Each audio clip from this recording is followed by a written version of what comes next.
Ladies and gentlemen, monsters and maniacs, my name is the Pumpkin Queen, and I want to welcome you all to my castle tonight. Or well, the castle gardens actually. I put up a little fireplace so we can all get cozy while we're here. And I want to wish you all a very happy Spooktober month. And a very happy Halloween, while we're at it. And because of the October month, I have a very special story in store for you tonight. So, let's get into it, shall we? 1955, the most important year of my childhood. In my memories, it always has been something vague, but it left an imprint in the back of my brain. It was the year that 6-year-old me learned the origins of Halloween. Just like all the other holidays, they are represented by a figure. Santa Claus, the Easter Bunny. And I wonder if there are more out there. There are figures that we fantasize about. We idolize them and love them. They have given us so many gifts of our childhoods. But never was it as big as the gift of dreams. It allowed us to dream. Dream about flying reindeers, elves, a bunny that can paint, as silly as that sounds. But we believed. And because we believed, they were real, or felt real. What we didn't know is that in the end, they were just fairy tales. Except for one. It is strange that no one outside my town has ever heard of it, now that I think about it. Believe me, for years I've been trying to tell people, but they always thought that I'd just been through something bad during my childhood. At some point I even started believing that. You forgot what happened. How else would you come up with a story that I'm about to tell you all? In my town, Halloween is probably the most important holiday there ever is. And this year was no different. Let's begin the story at the beginning of October. Every year, our town holds a contest on who creates the most scariest lawn. My boyfriend and I had just moved in together, and this was going to be the first year we were not joining the others of town. Never had I thought that people would look nasty at us for skipping a year. I mean, we had no money to buy props and decorate. Everything went to the house. For crying out loud. The bathroom still wasn't finished, and both Adam and I were getting tired of washing ourselves to the sink. It was our neighbor Riley that told the rest of town. "Hey Diane!" I turned around and saw her sitting in the front yard. Kind of a weird thing to do, since the weather was getting worse with time. Then again, she seemed like the type that might do so on purpose. The idea that she had been waiting for me to get home was strange and a tad scary. "Good afternoon, Riley." With that, I started looking for my keys to get inside as quickly as possible to avoid the conversation. "How is decorating going for you and Adam this year?" With keys in hand, almost having opened the door, I could not help but look her back in the eye. I replied, sounding as if I had not heard her. "Well, your front lawn looks a little, She peeked over the small fence, looking as if she saw dog poo laying on the lawn. "Empty this year, shall we say? You're not really going to win a prize with this, you know. Or will the goods arrive later? I have heard that Jenny and her husband ordered their new doodads on a new website. Still hasn't arrived yet. I told him not to, but I guess my opinion did not matter. Having the same kind of trouble?" I sighed. "No, we are not decorating this year. The first priority is the house." There was a look of shock on her face. "Honey, are you sure? I still have extra, and I'm sure the town's community is willing to help the both of you. Besides, if I were you, I would use the money to be safe, not sorry." I want to ask what she meant by that, but I choose not to, and closed the door behind me. After that, Adam and I had to deal with the rumors going around town. Like I mentioned, it began with nasty looks, some laughed or whispered. When we walked past them, Halloween really was the most important thing in town. If you did not celebrate, you were an outsider. "Diane, we need to talk!" My boyfriend suddenly yelled through the house as he slammed the back door shut. "You could have told me about the town fools!" He hurried into the living room, shutting all the blinds and curtains. "Hey, Adam, what are you doing?" I yelled back, not feeling like reading my book in the dark. "You need to explain what is going on in this town, right now." His look was serious, even a little angry. He looked like he had been running a marathon. "Adam, what happened to you?" I asked in surprise. "What happened? I got chased by a 60-year-old man just now. He had a knife, Diane. A knife! Are you serious? You're not hurt, are you? Should I take you to the hospital?" I started examining him, hoping not to find any wounds. He took a hold of my wrist. "I am fine, but I want to know what the hell's going on in this town." He sat on the couch and I followed him. He held my hands in his and then spoke. "When I agreed to live in your hometown, we promised that we should not keep secrets from each other. Why was this man chasing me with a knife? Yelling that he'd make it quick? Because otherwise we would die a gruesome death the 31st. I looked him in the eye, with fear, not knowing how to respond.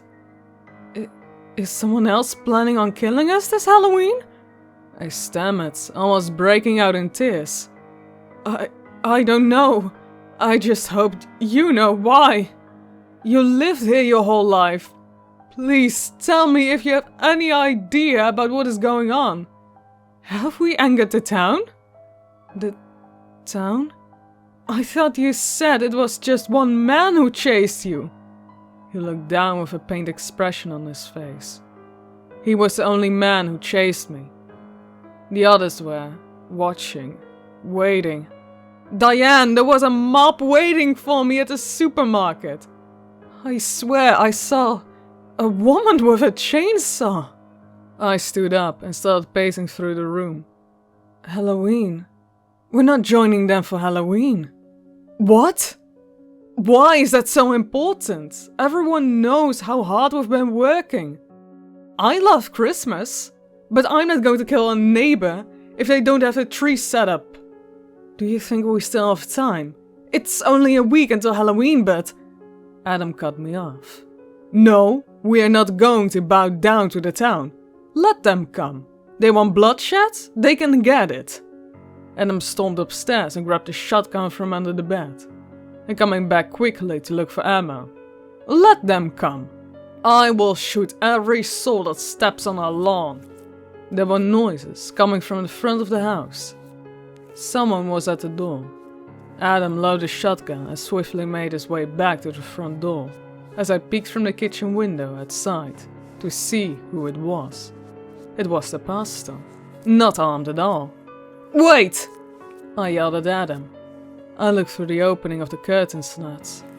What I saw horrified me. "Adam? He's painting on a house, and I don't think he's using paint to do so." Adam ripped the door open and pointed a loaded gun at the pastor. "You have exactly 10 seconds to either get the hell off my lawn or explain what you're doing."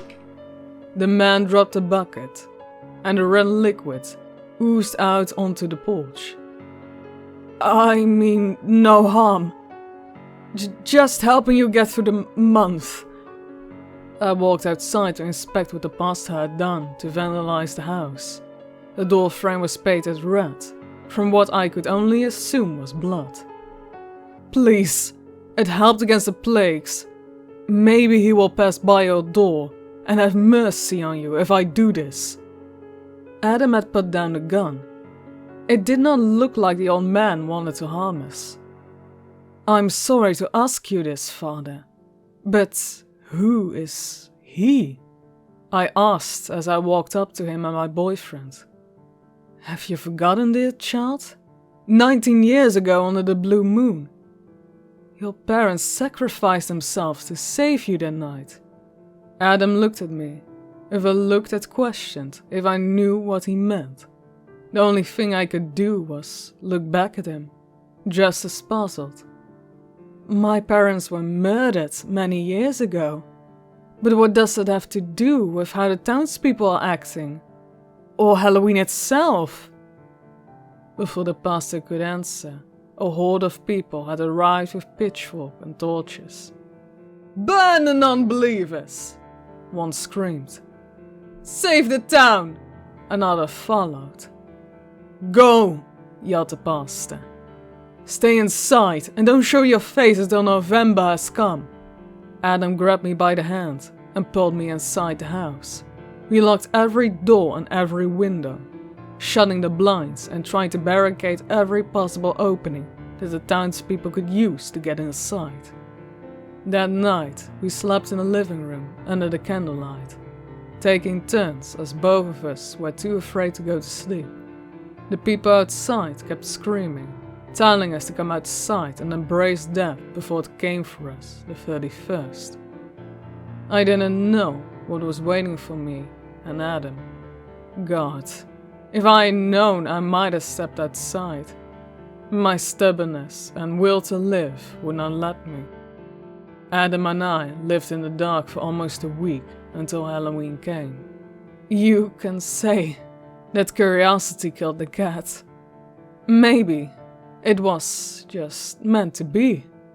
Maybe those are my dark thoughts as I'm writing this. Adam, he could not take it anymore. He stepped outside. Isolation does weird things with the human brain, you know. It was not an easy week, and he gave up. He yanked the front door open, screaming, and fell silent immediately. Instead of the usual trick-or-treaters that he was usually met with, he saw something. Babe? I asked with a shaking voice. He didn't answer me. Just looked outside. Frozen. Slowly, I made my way to the kitchen window.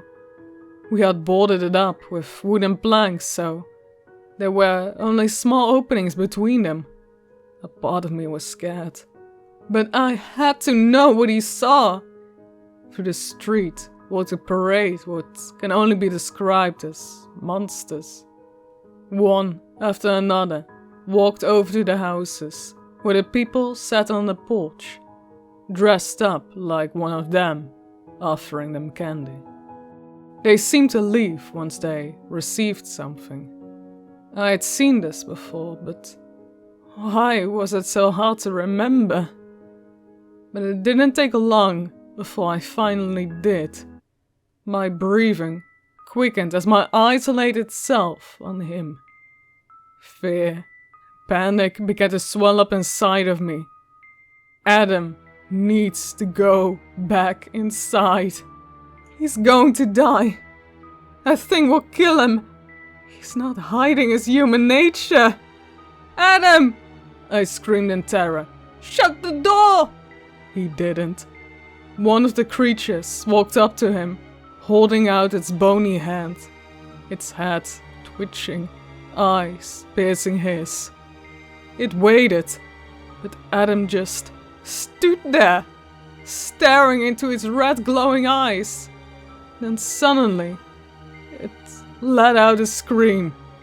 All eyes were on our house, and his eyes were too. It seemed so much bigger up close now it stopped in front of our house. He sat on a skeletal-like horse. I say like, since it seemed off. His legs were so much longer. Maybe that was a good thing, since he too was at least twice the length of Adam. His slender body swayed in the autumn wind as it clumsily stepped closer to my boyfriend. His eyes were sunken away in its skull-like head, still emitting the right light that seemed to scan at him. Then I noticed a crown on its head, dangling from a single horn. Tears rolled over my face, as I knew what was going to happen next. I remember what happened. My parents were never murdered. They were eaten alive. Trick or treat, I whispered to myself, holding back tears. I didn't want to look back. It was too late for him. The ripping of flesh could be heard, followed by a thud and a sickening crunch. After a while, the noises stopped, and a low booming voice could be heard. He asked the neighbor if there were more people living in this house. My eyes grew wide. I prayed to God, please give Riley strength. Don't let her tell I'm here. No, he lives alone. Riley answered him coldly. A thing left not long after. I have been too afraid to leave my home. I do not know if he visits other parts of the world, but if he does, look out for 2020, the next blue moon on All Hallows Eve. I beg of you all, celebrate the holiday. You don't want to meet the man that represents it. Thank you all so much for listening to tonight's story. Now I'd like to take a moment to thank all of my Patreons who helped make this channel possible. Thank you, CoolScout09 and Lady Nevermore, for all your help and support. You guys are amazing.